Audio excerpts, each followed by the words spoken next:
Hello, my name is Greg Massi, and this is episode number 26 of The Color of Air, a podcast about the musical journey. Welcome back. You can find us on the web at www.colorofair.com. You can find us on Facebook at facebook.com/colorofairpodcast. On Twitter, we're at The Color of Air. For any email correspondence, to talk to me, let me know what's going on, how you think the show is going so far. colorofairpodcast at gmail.com. And for any and all music that I release, you can go to www.retconrecordings.com. So it seems like I'm kind of rushing through the intro there. It's just we have got a jam-packed episode today. And I just want to make sure I don't bore you too much, because I really want to engage you with the interview and some of the stuff we got going on today. I'm really, really excited, as you can probably tell. It's a little bit of coffee mixed in there as well. My guest this week is Nathanael Larochette of the band Musk Ox and the Night Watch, and we'll be getting to him in just a second. One thing I wanted to let you know about is I've got a couple responses here for the colorful topics section that I've been doing the last month or so, a couple months or so. These responses come from Ethan Doherty, and I just wanted to mention Ethan has started up a blog, and he wanted to do interviews along with it, and so he asked me to be his first guest, which I think is pretty cool and a little humbling. So thank you, Ethan. And so I just wanted to let you know what's going on with that. His blog is called Glitch Niche Quiche. That's GLITCHNICHEQUICHE.wordpress.com. So please go check it out. You can see his interview with me. It's kind of an ongoing interview, which I thought was a pretty interesting concept, where instead of just sending me 20 questions for me to answer, he sent me one or two. I responded, and he's responding back, and we're going back and forth, which I think is kind of an interesting way to do an email interview. So it gives a little bit more of a, I guess, organic feel to it, which I thought was a pretty interesting concept. So I'm really enjoying the questions he's sending me there. So please go check out his blog, and check out the interview there.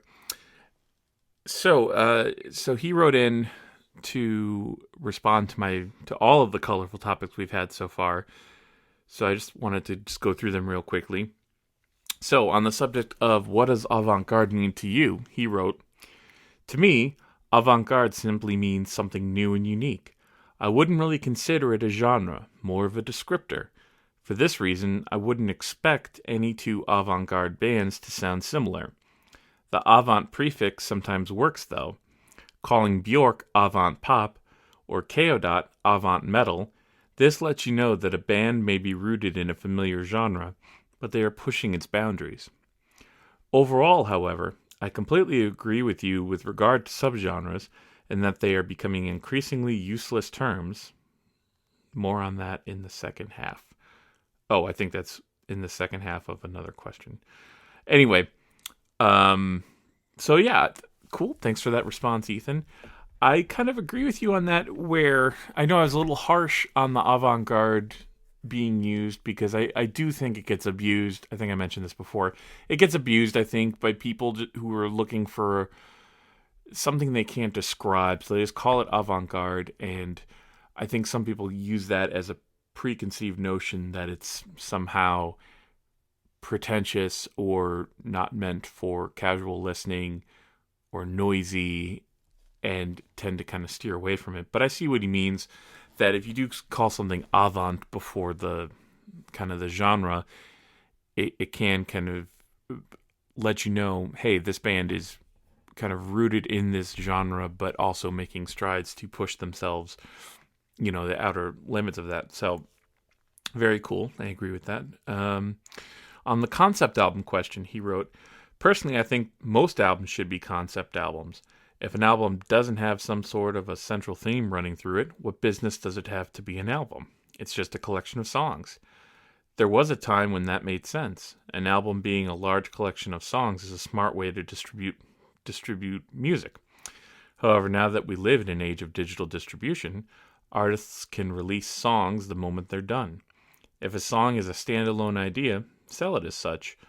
Got 30 minutes of music connected by a theme? Sell an EP. The concept doesn't even need a message. Maybe this, quote, collection of songs represents an important period of the composer's life. That's fine, as long as the album title and art reflect that. Perhaps the simplest way to put it, does the album title / art represent the songs within it? So that's some very interesting things he's talking about. And wait, sorry, there's more. This is what I get for drinking a bunch of coffee. Just to argue with myself, selling physical copies of music obviously isn't dead, so collections of songs still make financial sense. You can sell a 7-inch single, a 10-inch EP, a 12-inch LP, but who's going to buy a compact disc with one 3-minute track on it? I listen to my CDs in the car. I don't want to change discs every song. Definitely a safety hazard. In conclusion, every album should be a concept album, but not until most cars are iPhone, Android, whatever the phone of the future is, but let's be honest, it's the iPhone compatible. Side note, I've got that same story with Dream Theater. Loved them, especially Scenes from a Memory, but kind of grew out of them as I discovered more music. I still love Images and Words, though. Good collection of songs. Well, there's a lot going on here, so let's see how I want to respond here. I do agree to an extent about that. Yes, a collection of songs, if you're putting it out as an album, I think there is something to be said for making them mean something, making them, that album, mean something. And I think we've kind of gotten away from that. I mentioned in my Jeff Wagner interview, we talked about how with the advent of the CD and bands being able to put out 70, 80 minutes of music at a time on an album, I think bands are really kind of going for I want to have a ton of music out there, and they weren't really self-editing themselves. So you found these kind of bloated albums with filler tracks, and maybe they didn't fit in with the general feeling of what they were trying to say with the album. They were just there, and they figured, why not? So I agree with Ethan that, there should be a reason these songs are pulled together. That being said, I'm always a hypocrite of myself because I can say something like that, but there's always an exception to it.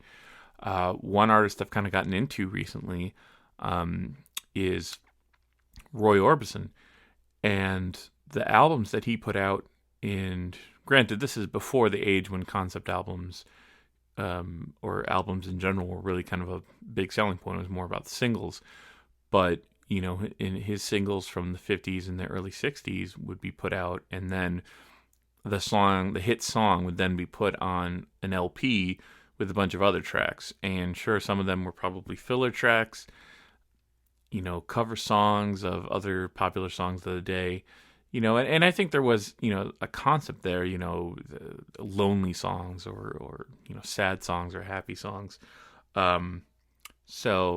But it did also feel like, okay, well, here's his one hit signal. Let's put a bunch of other songs together that might be around that same theme and just put it out there. And maybe it's a cash grab, but it didn't feel like his albums at that point were these huge artistic statements as albums. It was more, here's my hit single and here's a bunch of other songs I'm singing.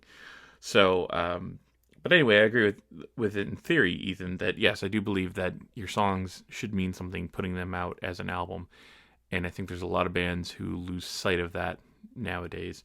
And he makes a good point about, if you just write a one-off song, just put it out. I agree with that. In fact, I've been debating for years, kind of going away from the whole album process. If it wasn't for the fact that the Ballad album that I've been working on for years now is a concept album, I would be much happier just working on 1 or 2 songs at a time, putting them out maybe every 6 months or so, and just kind of doing single songs here and there. And you're right, it doesn't make sense to put those out on CD. And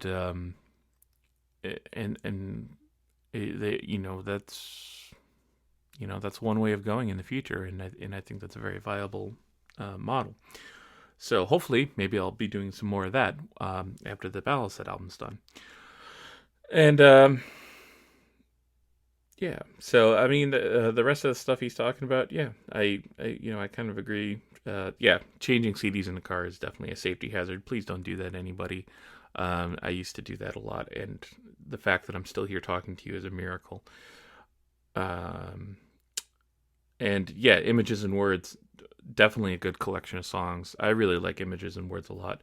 Particularly though, I think I'm kind of more fond of the Awake album. I mean, it's a little extraneous in parts, but I liked Images and Words, but I liked Awake a little bit more. Maybe because it's just got some of my favorite songs, the darker, heavier songs on it, which I really liked. But for Images and Words, Pull Me Under by Dream Theater was such a monumental song for me when I was in high school, and it still is. It's still one of my favorite songs of all time. Okay, and then on my colorful topic about received ideas. Yeah, this is just a part of life. This is Ethan's response, by the way.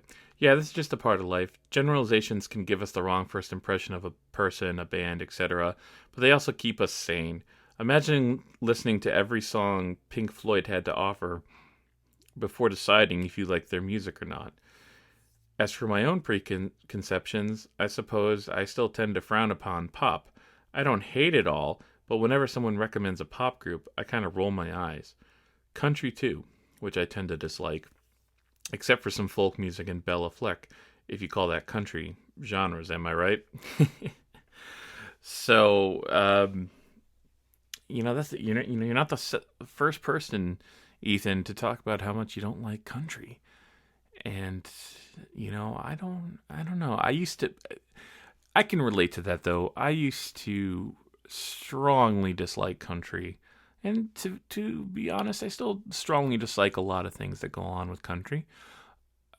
I think most modern pop country kind of crap that's being churned out now is pretty lackluster and boring and silly.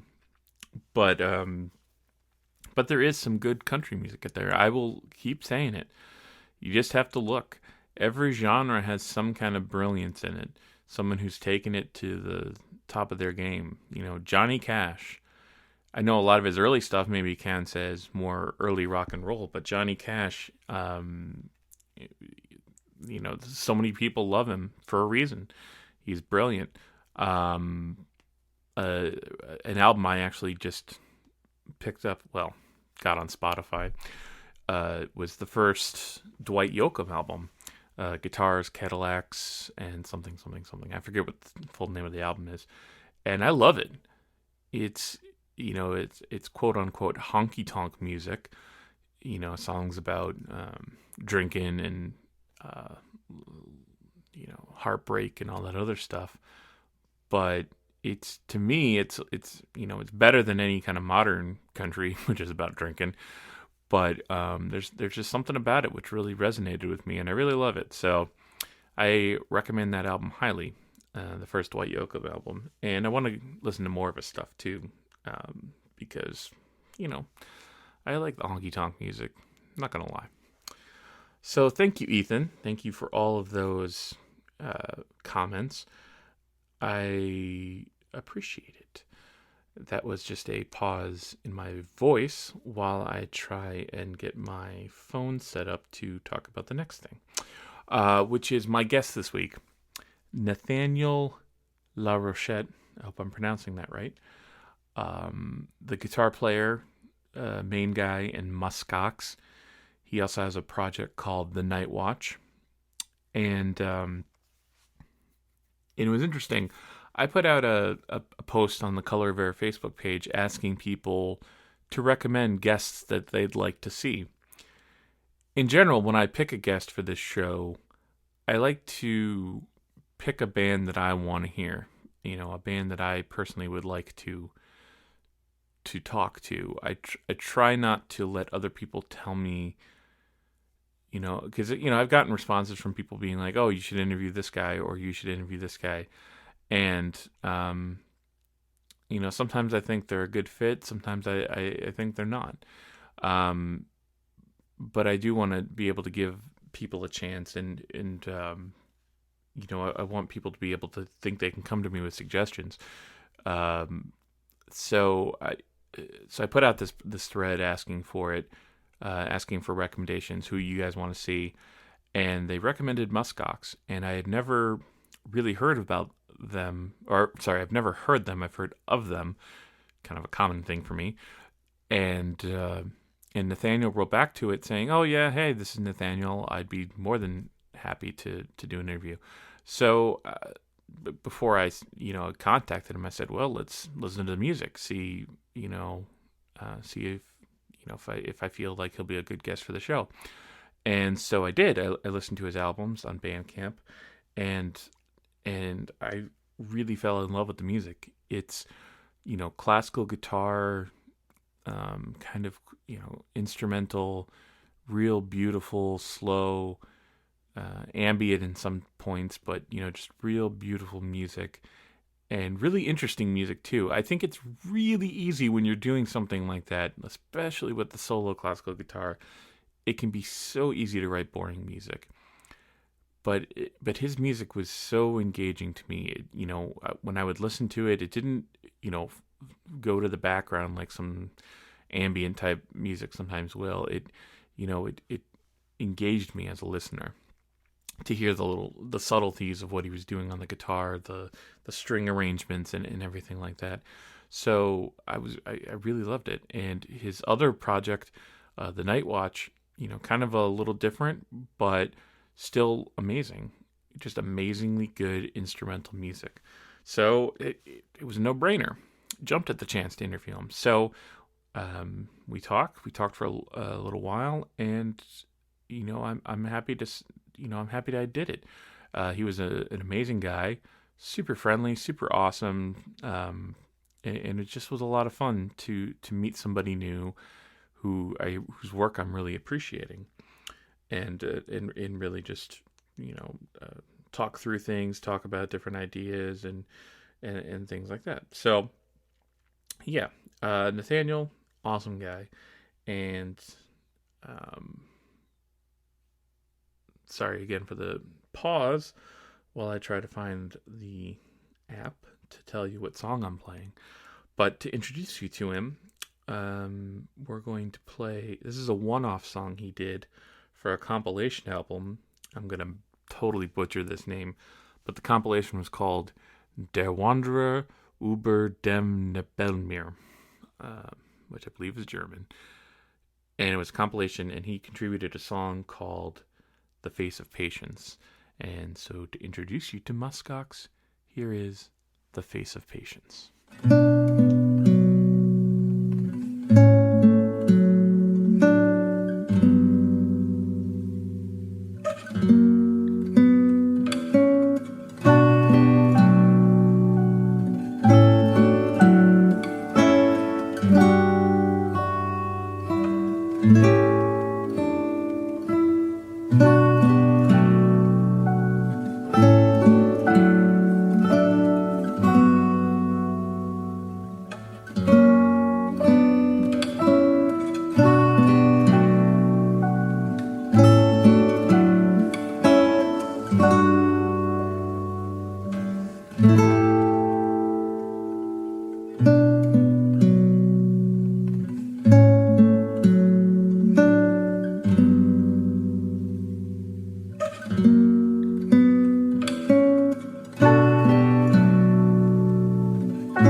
Hey, Nathaniel, how are you? Good, good. How's it going? Are we doing video or just phone? Just phone. Okay, cool. I wasn't sure. All that Yeah. all that makeup for nothing. Well, part of it is that the audio when you do the video call to the audio, there's a quality issue in the audio when it records. Okay. So, yeah, it's not that I don't like seeing people. Yeah, no, that's But cool. Are we recording now? Is this all part of it or? yeah, yeah, Cool. it's recording now. It's very low key, very laid back. So, Sounds good. Thank you for taking the time to do this. well, thank you. I've been looking forward to this because, when I put the call out and I said, "Hey, who do you guys want to see on this podcast?" And a couple of people mentioned you, and I was just like, "Okay, I've never heard this guy." And so it's been kind of a cool experience, delving into your music and just going through and I really love it. Like everything from the Musk Ox stuff to I was listening to the Night Watch last night as well. Cool. So uh, So yeah, it was Oh, thank you. it was a no-brainer to have you on here. Oh, I appreciate it. I mean, like the reception for Woodfall has been good, and the word has been slowly spreading. So every little bit and every new person that gets into it is yeah, it's a step forward. So I appreciate people taking the time to check out the music. Cool, cool. And all right, so Woodfall came out last year, correct? Yes. Okay, and then you had your first album, the first Musk Ox album, that was 2007?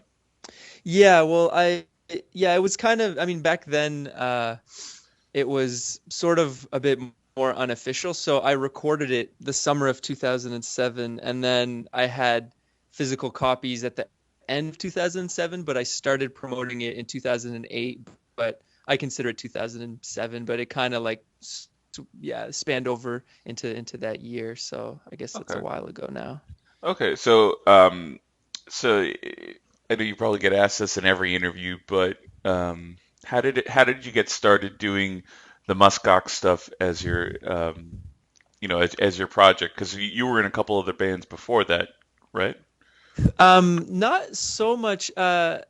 When I got started around 2005, I left university to kind of I wanted to pursue music, and so that was around the time that I started taking guitar lessons seriously and recording.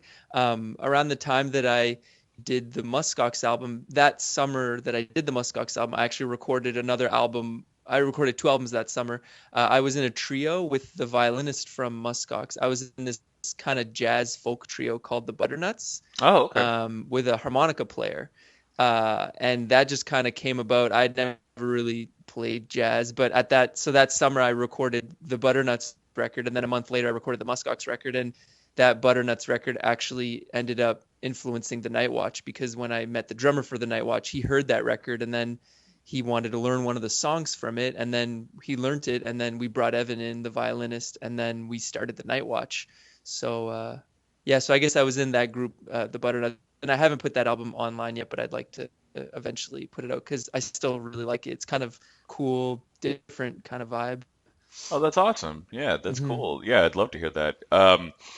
Okay, so so you said you were so what kind of prompted you to want to pursue music more? Was it just you were playing guitar and writing songs and felt like a need to kind of push that further? Yeah, well, it's funny because when I was in high school, I was doing music journalism, so I was writing online reviews and doing some radio stuff, Oh, and that's cool. what kind of brought me to Ottawa to do journalism school because I thought, okay, well, I like this, maybe I can pursue a career in that. And as I was at university, I got a little, I wasn't as motivated anymore to write about music, and at that time, I met a handful of incredible musicians because the I was in residence and the floor above mine was an arts floor, and I ended up meeting actually the drummer from the Night Watch. I met him there, and I was like, oh, you know Agalloch, and then we just became friends, and we both had a lot of similar tastes. And then there was this one room upstairs on that floor, and there was two incredible guitarists. One guy was very kind of classically trained, and then the other guy was this kind of rootsy blues player, and I just kind of saw them play. And then that Christmas, I got an acoustic guitar, and then I would just kind of go up there and ask the guy, like, can you show me some things? And yeah, and that kind of, once I started actually playing, and then I got an acoustic guitar and I started learning, some like acoustic riffs by metal bands, like learning some Opeth stuff. Oh, cool. Yeah. I don't know, and learning some like Agalloch acoustic stuff because it didn't sound too crazy.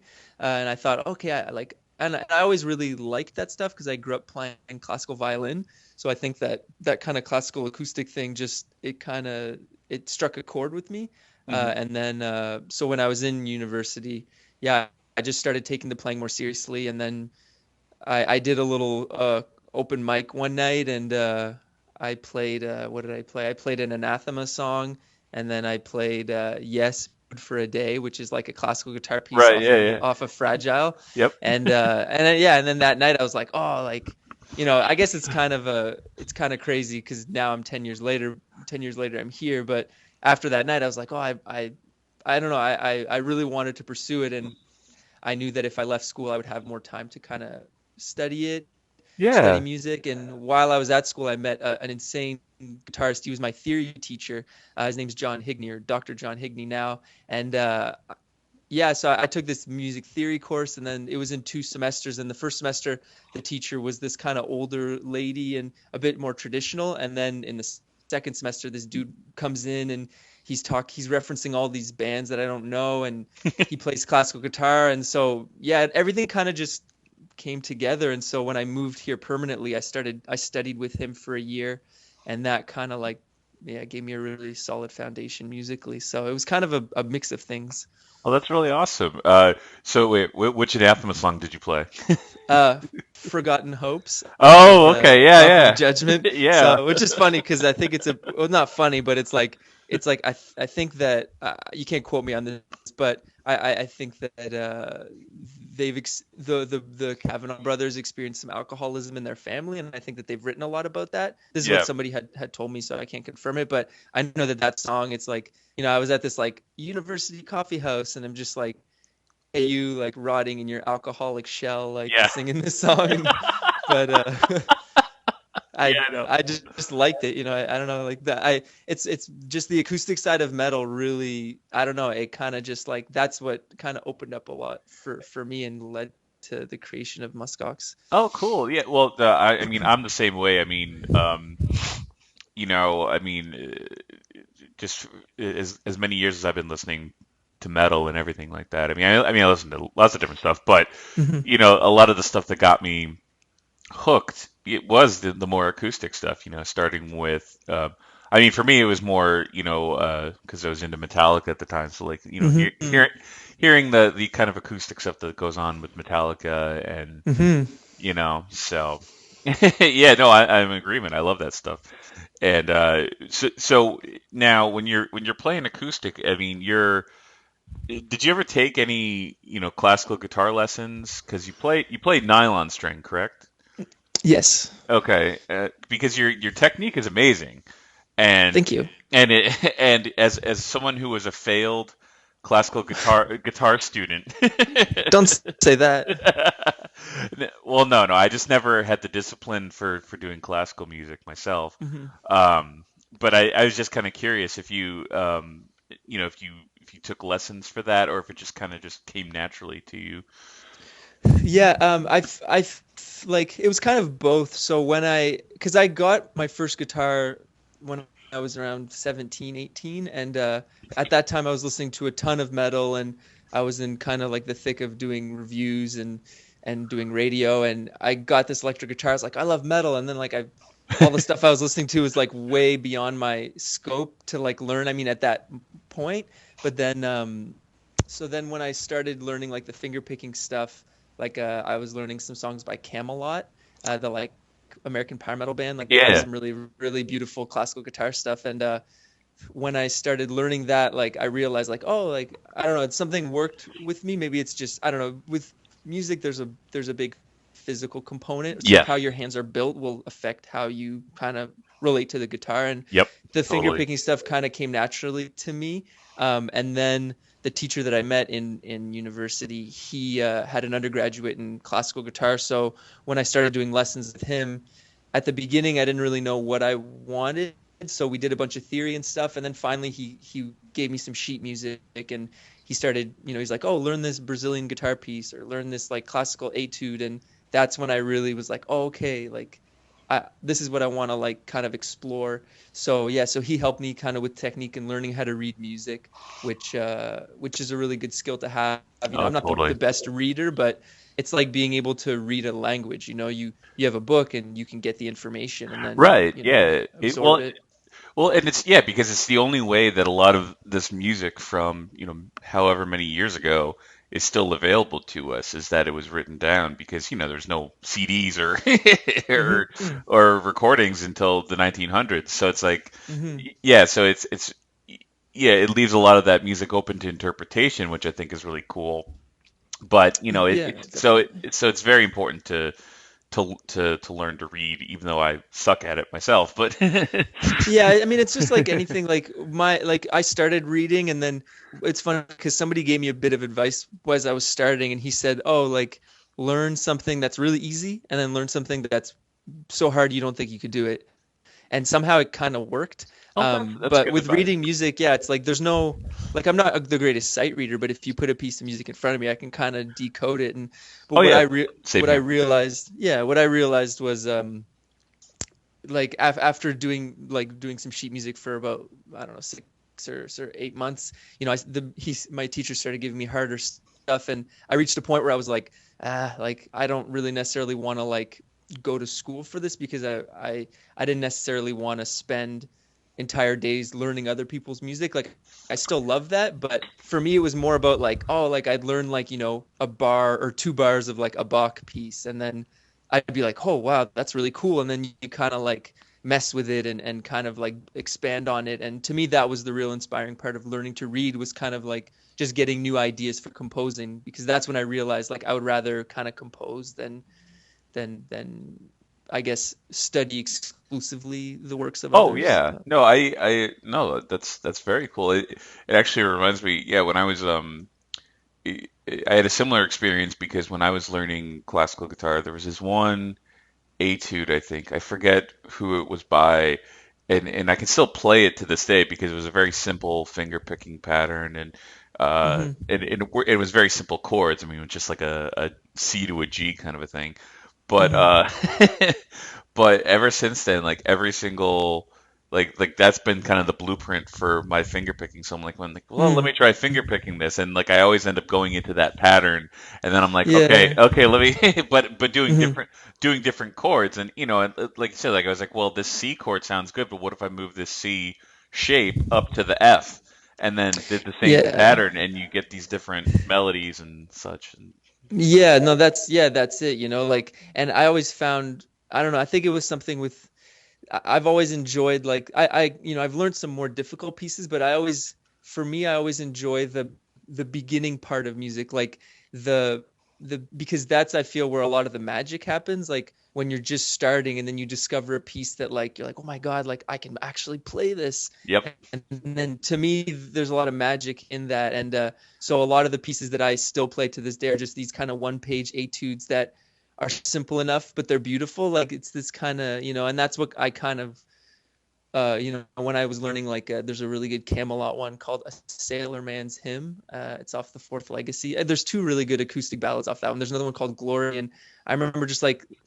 I don't know, it was like this balance of simple and beautiful, and that really kind of inspired me. And even to this day, yeah, like when I get a guitar book, I'll usually just like, maybe it's because I'm lazy, but I like, you know, I'll learn like these like easy ones because you can really ingrain them quickly, I find. And Yeah, yeah, totally. so yeah, I've thought about that, like, I don't know, as like a project maybe in the future of doing these kind of like excuse me, doing these kind of beginner guitar pieces, like, and making like a little book for people who want to learn, because when you're learning, that's kind of when I feel you're the most vulnerable. And sometimes like you hit a wall and you're like, oh my God, I can never do this. And then you get discouraged, and it's when you open those doors, and you know, that when you can learn those things, it's like a lot of guitar players who will learn like, you know, a Ramones song. And it's not that the Ramones are easy or simple, but it's like they have a way of, you know, it's simplistic in the sense that you can learn it quickly, but also it doesn't get boring for you, you know? And I think that that's a fun and difficult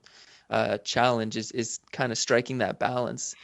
Oh yeah, exactly. And you also want to have music that people enjoy learning how to play because I mean, how many beginning instrument books, whether they be guitar or flute or whatever, you have to play, Hmm. hot cross buns. Yeah, yeah. Mary Had a Little Lamb, Yeah, Mary had a classic. little lamb. Yeah, well, I did that because I did classical violin for like 10, 11 years as a kid. And yeah, so yeah, it was the same kind of thing where it's like, you know, I'd be learning things, but it was just kind of more out of obligation than it was out of like enjoyment, I Yeah, found. It reached a point exactly. like that for me, you know, so and that's what I find is fun with music, is trying to discover what your, you know, musical influences and vocabulary is. And that takes time, and we all have these with music. There's so many different people doing different things. It's easy to get a little bit overwhelmed and think like, oh, like I could never do that. But then sometimes I think like, but I don't really want to do that. So why am I telling myself I need to do that? Or, it's fun. Yeah. Well, it's funny when you're talking about like doing like the kind of simpler etudes and things too, because when I was doing my research into your stuff, I found a video on YouTube, and why am I forgetting the name? I apologize for forgetting the No, name it's of, okay. of your music, but I think it was Southern Souls. Is that right? Right. Right, where you're playing, walking around the street playing it, Yeah, and yeah. that was the kind of thing where you were just playing this kind of very, I don't want to say simplistic, but Yeah. but it was you were just kind of doing these kind of chord patterns over and over again, and I mean, it was beautiful. It was just kind of, everything just kind of came together really well in that. So, I mean, I think you'd be perfect for doing a book of etudes for young guitar players because Yeah. Well, I you did a know. book for Woodfall, which I was pretty happy about. Oh yeah, I saw Which I that. think, yeah, which I think covers a good amount of material. Like there's some challenging things, but then there's also like some simpler things. But to me, it's less about like, oh, you need to learn it exactly note for note, as it is about like, here's 70 pages of different finger picking patterns and riffs, and you may find something in here that will spark a song idea. Oh, cool. All right, I'm gonna have to pick that up at some point then. Mhm. I will definitely buy that from you. Cool. Maybe it'll bring back the inspiration to learn some classical stuff. Maybe. I mean, there's still like I think in terms of classical, the kind of dream uh, piece that I always wanted to be able to do was "Fall of the House of Usher" by Okay.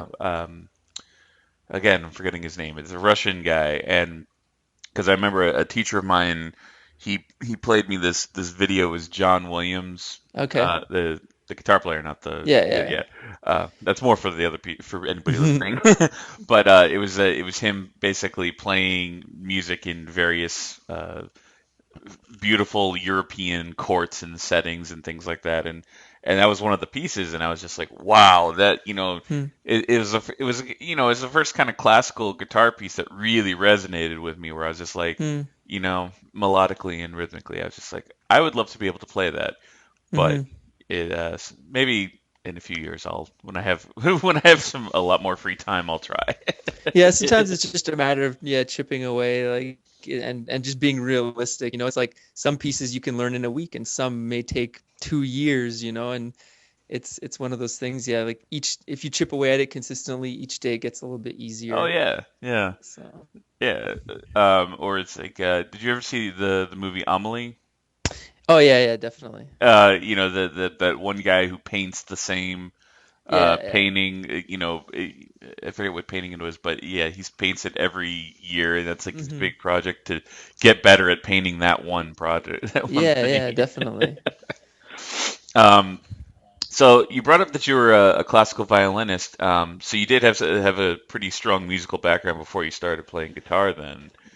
Uh, Yeah, I would say so. I mean, just out of, like just being a kid and playing music for that long, like it's just something that I did every week, would do the lesson, and like the violin, you're just holding it up to your ear, So I think, I don't necessarily know the exact influence it had on me, but it definitely did have an influence. Like I've kind of told, I stopped for years and I've kind of picked it up here and there. I actually had a dream last night. I just remember that I was like playing the violin and like rocking this show. So maybe I should maybe I should rediscover it. It was like a night watch show, and then but like me and the other violinists, we were like both playing.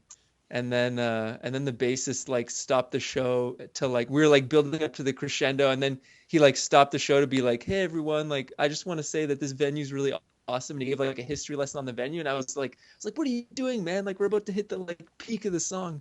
Anyways, I don't know what that means. But well, but if, yeah. if there's any But dream analysts who listen to the podcast, yeah, please email us. I'm a Tell them what it control means. freak. I don't Yeah.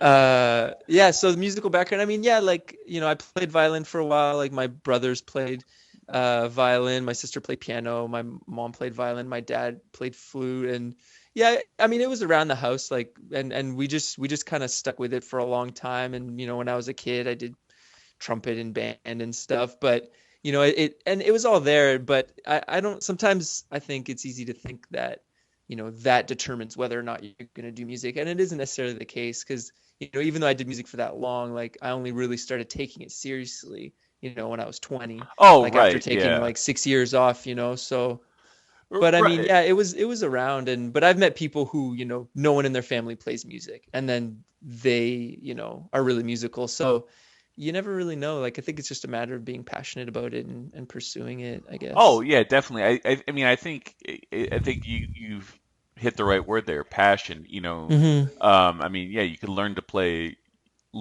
music and everything like that.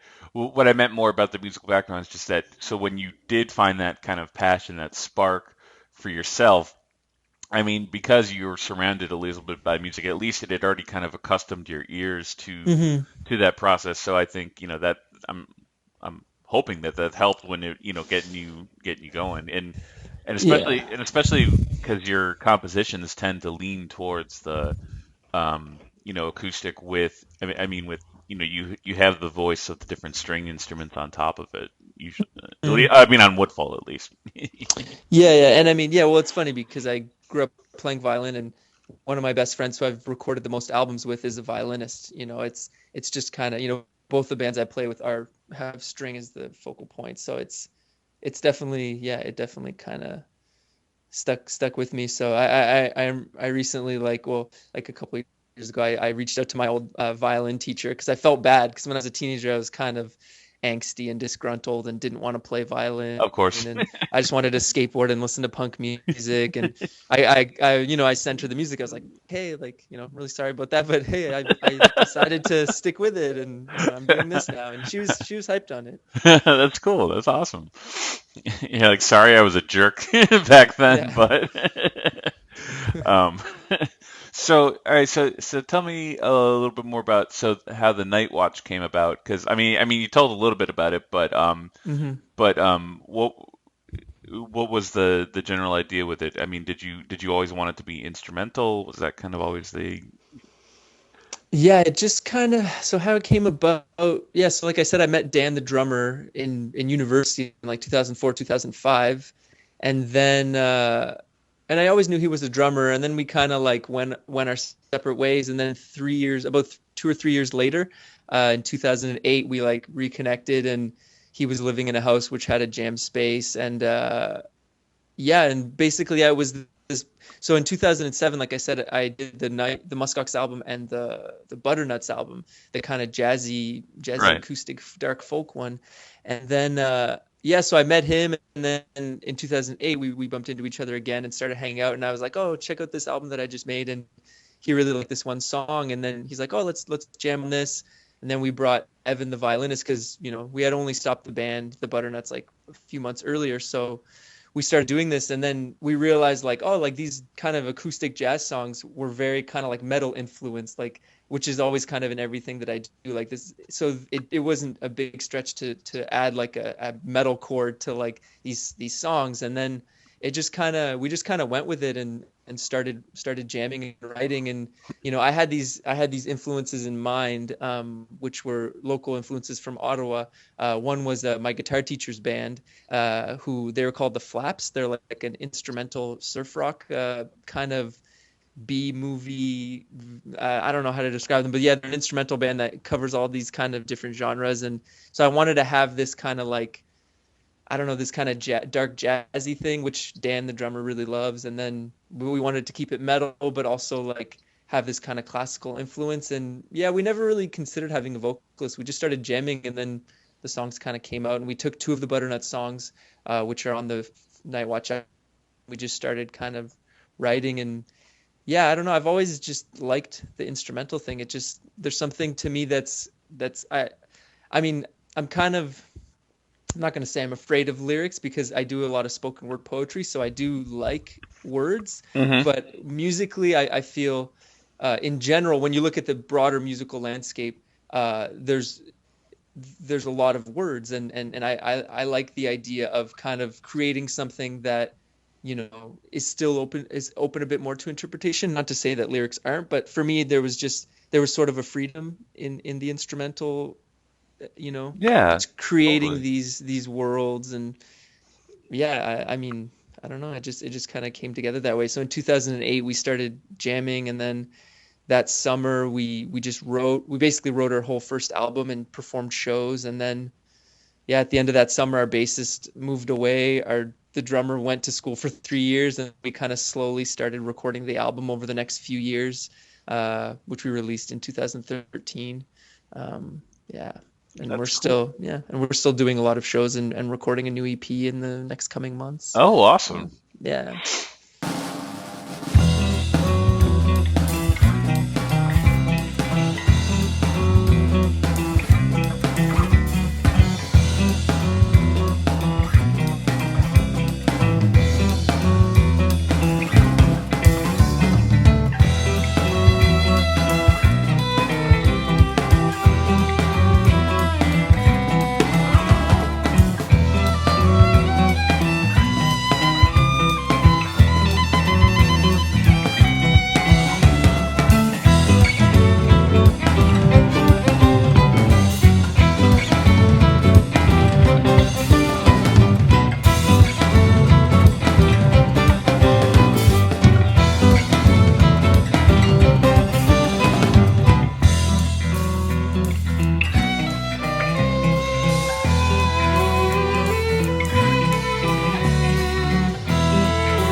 ask what you're up to recently musically. I mean, have you been working on another Musk Ox album, or how long does that process take?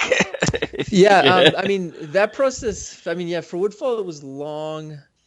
It was just kind of yeah. It just took that long. I don't know. It was just kind of a strange process, but it just took that long to unfold. I mean, Raf and Evan both. Raf is finishing his master's degree. Evan got a master's degree in violin, and Raf is doing it in cello. So there's that kind of just letting them do their thing, which takes time. Of course. Yeah, so we're planning for the new stuff now that we did Woodfall and it took the time that it did. We want to just be a bit more efficient. Yeah, so we're gonna start writing I think this summer, and yeah, so that's gonna be on the radar. In the meantime, I've been doing a lot of shows locally with the Night Watch, getting some good opportunities opening for some bigger international bands, which is good. Oh, It just cool. helps us kind of like cut our teeth on stage. So we got to open for Ailstorm recently, which was a pretty good time. We got to open for Ypres Oh, cool. in the fall. Yeah, they were incredible. I was like, I wasn't as familiar with them, and then yeah, they were amazing. We got to open for Trioscapes, which is the bass player from Between the Buried and Me. Oh, yeah. It's his jazz fusion trio, which is insanely good. I definitely recommend to check them out. So, been doing a lot of shows, more shows with the Night Watch than with Musk Ox. So yeah, doing a lot of shows with them. Like we're working on a new EP for the Night Watch. Our second album is written, but we're going to do an EP first just to kind of get into the studio and try some things out. Raf is busy with The Visit, which is his cello voice duo. They're working on their debut album, Oh, cool. which is going to, so before the next Musk Ox album, there's going to be a Visit album, which is going to be absolutely insane. I don't know if you've checked them out yet, but yeah. I don't think I have, but I will. Yeah, it's pretty. Like Raf is he's sort of a boy wonder, and yeah, so he's gonna work on that. And in the meantime, yeah, but before the next Musk Ox album, I'm gonna do a solo record, a solo classical guitar record, which I haven't like announced officially, but yeah, it's something that over the years, actually, like probably for the past 5 years, kind of it's been slowly taking shape in tandem with Woodfall. And now that Woodfall's out, I realized I had all these other solo songs, so I'm gonna be recording that this summer. Cool. So there's gonna be so cello side project, album, solo side project, and then so there'll be like 2 albums in between now and Musk Ox with the Night Watch EP as well. So trying to stay busy. Yeah, well, it sounds like it. Basically, if you get, if you're a fan of, if someone is a fan of what you do in the musicians in your band, sounds like there's plenty of stuff to look forward to. Yeah, and I will be sure to send you that when it's ready. Oh, that's cool. Thank you. I appreciate that. I never ask people to send me things because Oh, you should. I mean, well, part of me, it's just like it's the music fan in me, like, where I'm at a point in my life where, I can afford to support musicians, you know what I mean? Like I can, Yeah. so I always feel bad. I'm just like, even with bands that, like when my friends or bands that I used to be in come around town and I'm like, well, I know that they put me on the guest list. I'm like, that's nice, but I would have paid. I don't know, but it's just part of me is never wanting to take advantage of too much stuff for free, obviously. Sure. Yeah, that's cool. So I had a question from a guitar standpoint or a compositional standpoint. Do you focus do you focus mostly on standard tuning, or do you do any alternate tunings with what you do? Yeah, I haven't explored alternate tunings really. I keep it. Yeah, pretty much everything I've done has been in standard. Yeah, so it's something that I would be interested in exploring a bit more. But I think that I sometimes I feel that okay, like so much has been done in standard. Is there anything left? And sometimes I like that challenge of still trying to find new and unique patterns in this kind of tuning that most people use. Yeah. So the new like the solo stuff I'm doing right now, like it's mostly all in standard. There's one piece that I actually wrote on this tenor guitar, which is a 4-string guitar tuned. I forget. I think it was still like a standard type of tuning, but tuned a little bit like in a different key.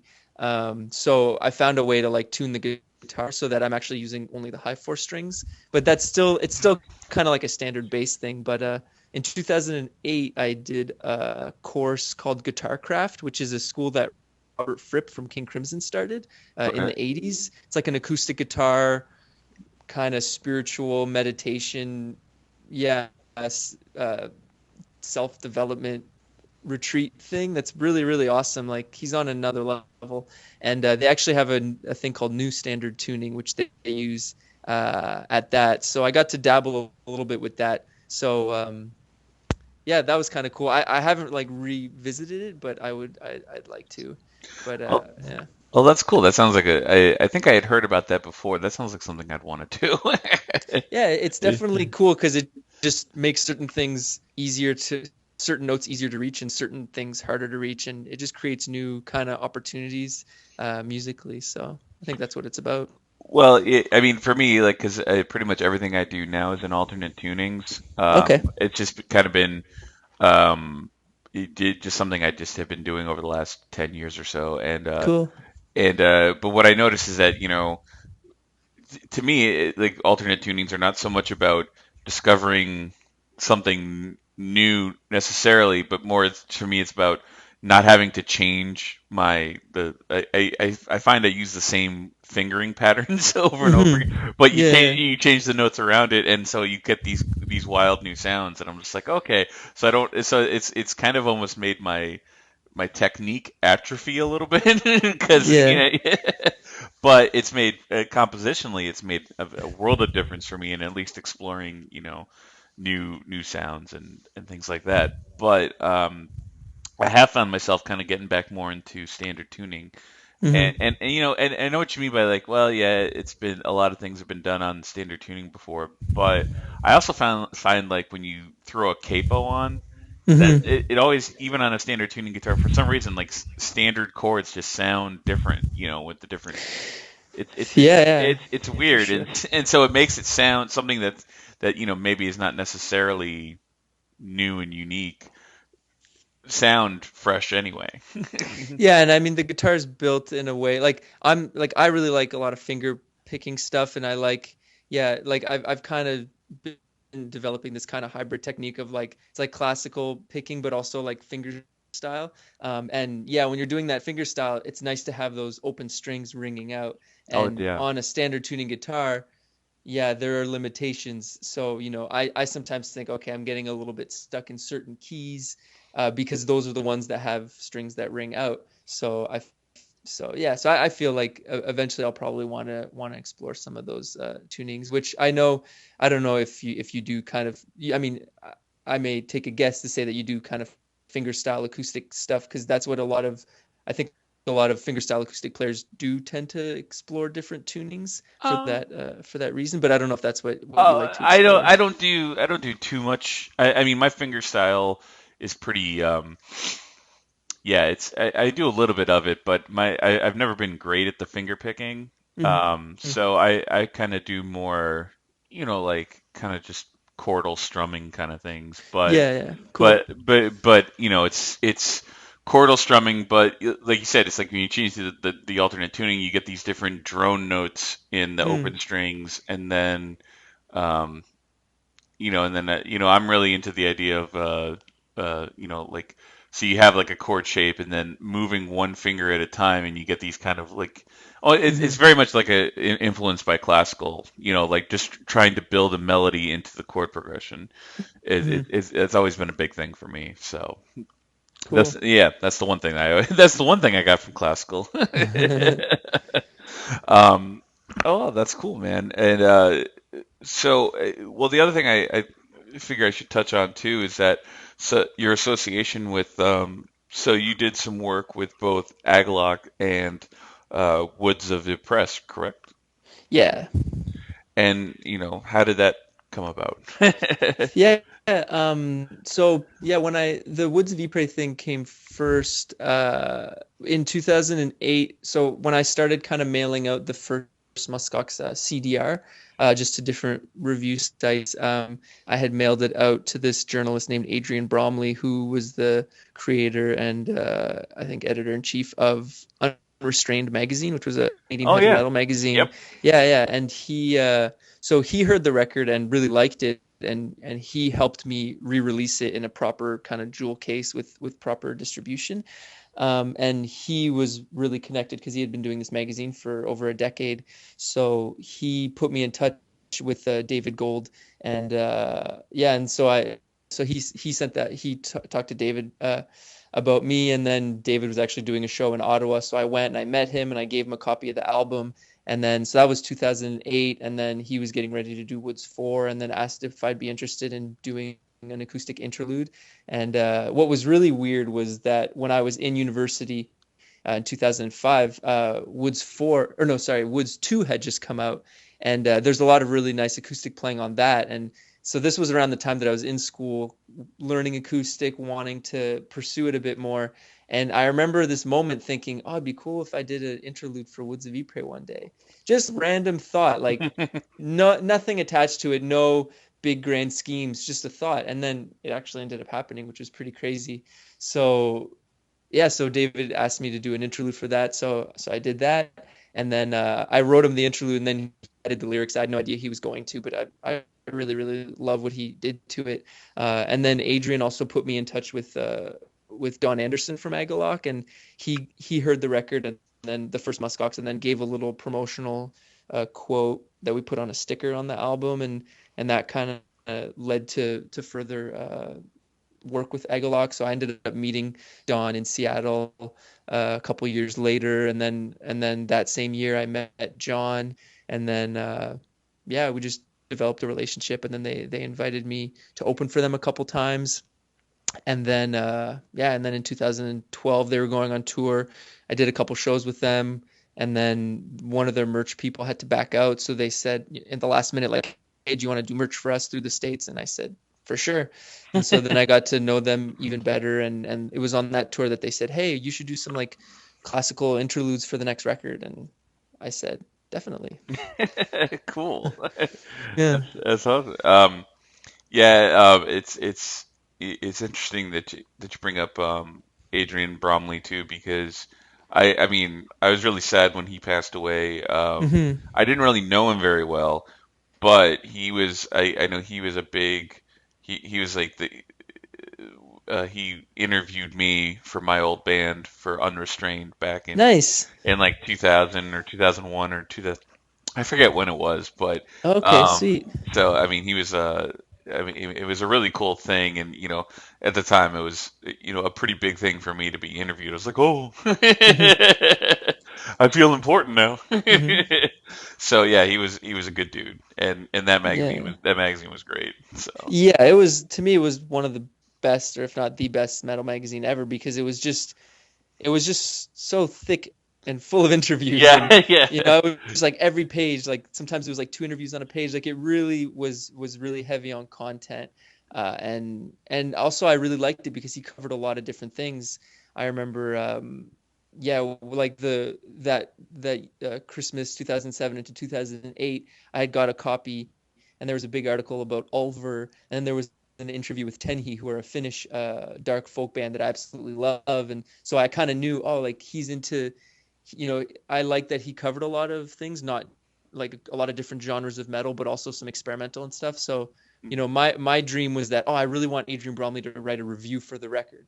And then so I mailed him a record, and then I emailed him to follow up. And then he said he had never gotten the CD. So he said, oh, mail me another one and I'll review it. And I said, great. And then I sent him the link, and then, 10 minutes later we're on the phone, and he's like, this is great, I want to help release the album. I was like, what the hell? Like, that doesn't make sense. And it's crazy because like we spent all of 2008 just like on the phone and on email just preparing this. And it's crazy because the Friday, he passed away on a Sunday, and the Friday was when the album's well done, and he just said, yeah, just send me the money for shipping and it's all good. And then he was like, yeah, I feel a little bit sick. And I mean, he was just go, like 25 hours a day. Like he was just, I don't know where he got this energy from, but he was just so passionate. And so I was just thought, okay, yeah, he's probably just burnt out because he's, always just working.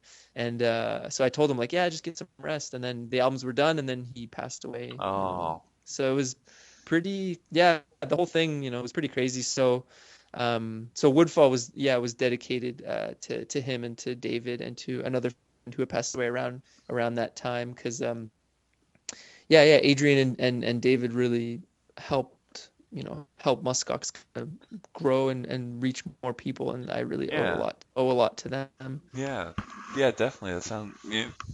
Well, yeah, and I mean, and you can hear that too in the music too. I mean, besides just, I mean, there is that kind of, not that it's mournful music, but there is that, there is that kind of sentimentality to your music, which I think makes it a fitting tribute. Mm-hmm.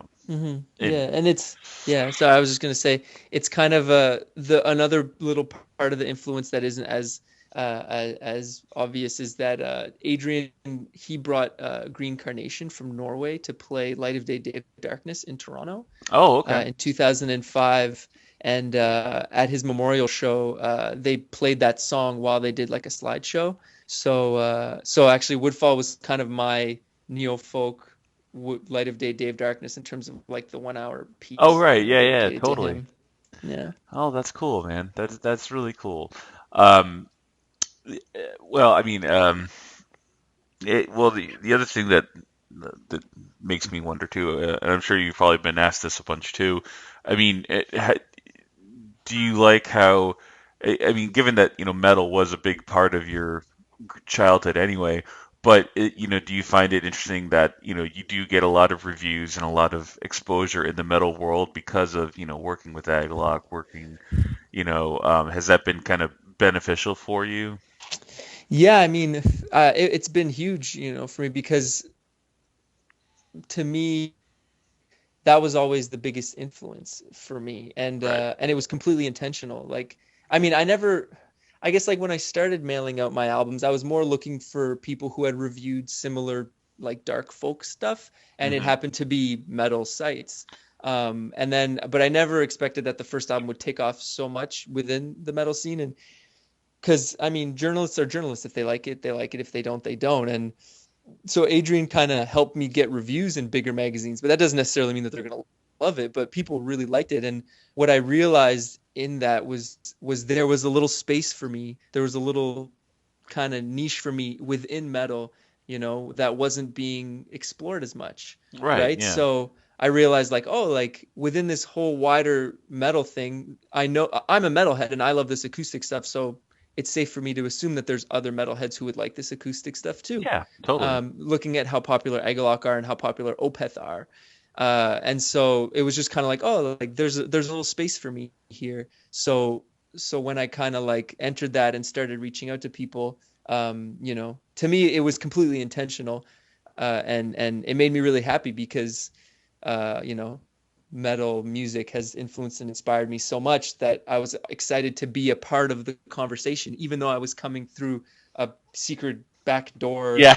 like of acoustic music, which Yeah. to me is still crazy because I don't know, I still find it interesting that like I was able to connect with some of my heavy metal idols, like Agalloch and Woods of Ypres, and I got to do some work with Kevin Hufnagel, who plays in Dysrhythmia and Oh, yeah. Gorguts. Yep. Mhm. We did a show together in Brooklyn, and he played one of my songs with me, like playing the classical guitar, and to me, I'm like, how the fuck does this happen? It's Kevin Hufnagel. Like this guy is on another level, and like he's playing my music. Like, how did it just, I don't know. It just goes to show that like sometimes the obvious route isn't the one that, I don't know. Sometimes there is kind of a, if you kind of stick to your guns and you try to do something that I guess is I'm not going to say I'm completely original or completely unique, because I have my influences, but I guess I found a style that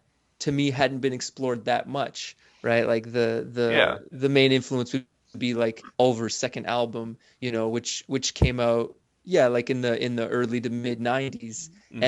And that is kind of the blueprint for a lot of the stuff to come after it of that style.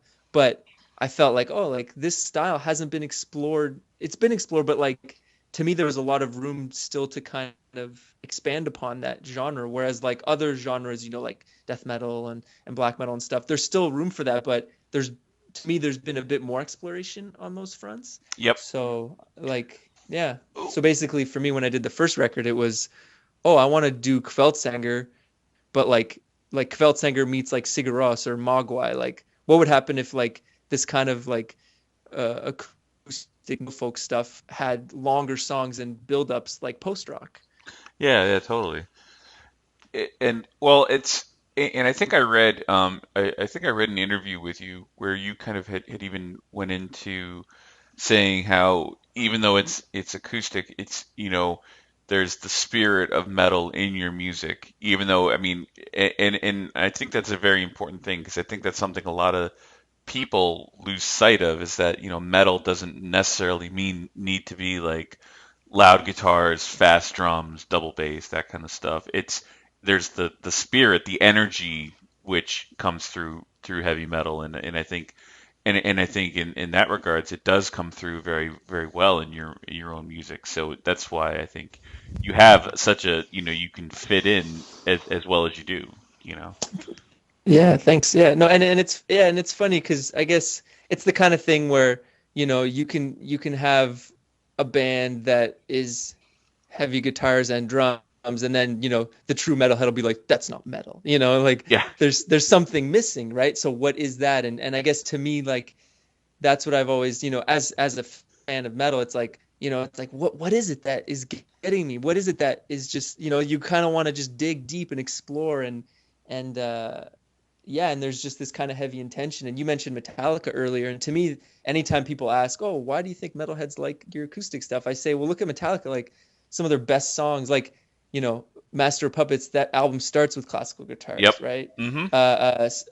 Ride the Lightning starts with acoustic guitars. Like Fight Fire with Fire, like To Live Is to Die off of Oh, Injustice for All. Like yeah, they've definitely. written some of the best acoustic stuff in metal, I think. They Like have, they yeah. they they really kind of explored that, and it's so it's that thing where it's like listen to the first 1 minute of Battery, like one of Metallica's best songs, one of their fastest and heaviest songs, and it starts with nylon string guitars, and it's this intention, there's this feeling, there's this like cloud, and I always thought it was interesting because I thought, okay, a lot of metal bands will do acoustic and then go metal, so you have this heavy feeling in the acoustic that goes metal. But then what if you had that heavy feeling, but you never went metal? Yep. What kind of emotion does that stir in you, right? It kind of, it's like this cloud or this brooding thing that just kind of lingers there. I don't know. I just thought that was an interesting kind of experiment. Yeah. No, yeah, I agree with you completely. I mean, I think that's no, you make a good point. You definitely do. Yeah, it's like, yeah, what if you do it without the heavy guitars and yeah, and it can still work. Mm-hmm. Uh, well, I had something I was going to say and now I forgot it. Oh, it's all good. I'm still waking up too. Yeah, yeah, no, it's all good. Excuse me. Um, well, cool, man. I mean, I Oh yeah, think I was gonna say something too, actually, and I forgot as well, but now I remembered. oh, There's actually a riff on the Night Watch album in the song "The Minstrel and the King" that is a direct riff from the first Musk Ox album, and so it kind of like it shows that same example in oh, the way that cool. Battery does. So in the middle of "The Minstrel and the King," it goes to this riff that is at the end of "Entre la terre et le ciel." It's this little acoustic riff, but then we play it heavy, and it's kind of, yeah, it's just kind of a little another kind of example of using that acoustic thing to set the mood, and then Oh, cool. revealing the metal in it, I Yeah. guess. Oh, that's cool. All right, I'll have to take a listen to that. Oh, I remember what I was going to say now too. Yeah. Yeah, when you're talking about, the different, the being the metal kind of stuff, it's like I remember, because my old band had saxophone in it, and Nice. I just remember, playing at a show, and a primarily death metal show, and we hadn't even played a single note. We were just setting up, and some guy left the room like with his middle finger up, pointing right at us. And they're just like, all right, so we could be doing the right thing or the wrong thing. We don't know yet. Well, I mean, if you read interviews with Cynic, I mean, when they released Focus, which everyone loves, I mean, not everyone, but it's this classic record. Oh They yeah. toured with Cannibal Corpse in the early 90s, and people would like throw things at them, and Yep. so it's like, I see that, like, okay, maybe that's not the best pairing for a tour, Yeah. but Yeah.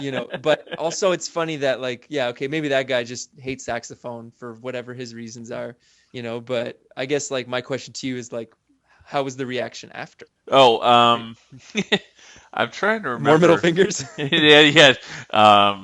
No. We got a good reaction, I think. I mean, it was at the Milwaukee Metal Fest in 2000, I think, or yeah, 2000, and yeah, no, it was pretty cool. I mean, yeah, I think we fit into this kind of nice little niche at the time. We weren't very successful financially, but it's funny you brought up Don Anderson, and I think at that time a lot of times we were compared a lot to Sculptured, Oh, his other okay. project. Yeah. Um, to me, we were very different projects, but I think a lot of people lumped us in together because they're like, well, these guys are trying to bring different instruments into metal, and Hmm. and I sometimes worried that people were just like, well, they must be interesting because they have other instruments, and it's just like, well, that's not what makes us interesting. It's not what instruments you use, it's how you use them. It's like, Hmm. and so it's like, Don wrote music that was completely separate from us, Hmm. and so on their own, they're different projects. They're not similar, except for the fact that we try different instrumentation. You know what I mean? Yeah, and sometimes, I mean, that's just a general thing. Like, when somebody hears something, they relate it to the nearest thing in their mind. It's like, oh, like saxophone. I heard it in a metal song once. It was in this. And Yeah. so it's kind of just like a thing that music fans do, I think. Like, what was the name of your band? Oh, Maudlin of the Well. Oh, okay, cool. I met oh, okay, cool. Yeah, I met Toby when he was playing or yeah, when he was playing bass with Secret Chiefs 3 just in the fall. Oh yeah, yeah, Um, yeah, yeah, cool. yeah. Um, yeah, I was in Maudlin and KO dot with him for a little while. So Okay, yeah, right on. yeah. So yeah, we definitely yeah, we got made fun of a lot by certain reviewers, but I think overall we stood the test of time. Yeah, no, I mean, absolutely, right? That's what it comes down to. And I don't know, like, I wouldn't call I don't know, I've always been of that mindset as well, where it's like, with especially with metal, because metalheads can be very opinionated, and there's a lot of traditionalists within metal where they want it a certain way, that way, and for me, I've always been interested in, oh, okay, like, what's the what's the evolution of metal, right? How is it going to grow and Yep. change? And sometimes it's in really subtle ways, and that's why I'm always curious to see, like, bands like Death Heaven, where it's like, like, love them or hate them, like, they're here and they're doing something that, is there's room for it now, and they're doing something in a different way, and to me that's exciting, because as a metal fan, I want to see the genre kind of spread its wings, and it's inevitable, I think, in that evolution, that other instruments find their way, or new moods and new ideas. So yeah, I was Yeah. curious in that, with metal. Yeah. Yeah, yeah, definitely. No, yeah, and I'm definitely the same way. I just, I mean, it's because I think it transcends being a metal fan to just being a music fan, Hmm. and just had, which is something I've kind of come to the realization of in the last 10 years or so. And but also, just being like, well, metal has provided this arena where, like, the stuff that I really love hearing, the emotions I react to kind of come out. And yeah, so seeing that grow is very important because it also shows, um, you know, progression, growth, and all the other words that Yeah, that means. no, Yeah, for yeah, sure. And I mean, it's even like when people, and what's interesting is like when people want to talk about metal and progression, it's, Black Sabbath, who, are widely considered the first metal band. Uh, when you watch like the documentaries about them, like they were saying how, oh, like we wanted to play like blues riffs, but like louder, and like our yep, drummer was like influenced by jazz, like yeah, because what's funny is like metal started when metal didn't exist, obviously, but yeah, so what were the influences there, right? Like what bred metal to begin with was a melding of genres in a yeah, unique kind of way. So it's almost like at the genesis of the genre. exactly. Yeah. So Well, cool. Well, hey, I think that was all I had in terms of questions. I mean, thank you for taking the time to do this. I mean, it's really cool. It's nice to talk to you because no, thanks. um, and so where can people? What's the best place for people to go purchase your music? It's interesting with Woodfall. I've pretty much there's no distribution. I've been exclusively selling it through Bandcamp and the website. So I like sending people to the Bandcamp page because you can like on the website you can buy the physical CDs, but when you buy it you don't get a download, whereas on the Bandcamp you do. So I point people towards the Bandcamp, and yeah, that site has been really, really great, and I'm super happy that it exists. Yeah, When Musk Ox started, it was MySpace that was the thing, because they had a simple template. right. It looked good, it sounded good. It's all you needed, and then they have to go and add a bunch of unnecessary things and change it. And Bandcamp has been good in the sense that, it looks, you get the information you need, it looks good, it sounds good, and that's it. So yeah, muskoxofficial.bandcamp.com. You can download all the discographies there. You can get tab books and CDs, and eventually we're gonna have vinyl. It's in the works right now. Oh, cool. Yeah, For Woodfall? yeah. All right. So yeah, so we're just working on that. So I send people to the Bandcamp page or muskoxmusic.com. That has a bit more like biographical information and links to reviews, and yeah. And then on Cool. YouTube, if you look up Musk Ox Woodfall, we put up a documentary about the making of Woodfall. Oh yeah, I saw that. Cool, yeah. So yeah, so that's up there, and a bunch of other stuff you can find. I'm gonna be launching a guitar playthrough video of one of the songs off Woodfall. Um, yeah, Cool. Actually, I did have one other question, if you don't mind. yeah, Just go for it. real quickly, because when I was listening to the different things, one thing that struck me was where did you get the artwork for some of your releases? Because, like some of the single releases you did, is that all artwork that people have done for you, or are those existing paintings that you repurposed? So like the demo ones, those are all just handmade color pencil kind of basic drawings that I did uh, around the time that I was doing the albums.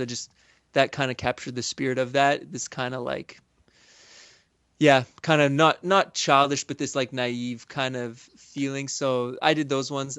For the singles for Solstice and Face of Patience. Yeah, those are the Um, ones. Yeah, yeah. So the Solstice one came from a double album compilation of dark and neo-folk acoustic recordings put out by Prophecy Productions in Germany, who are one of the biggest labels of that genre.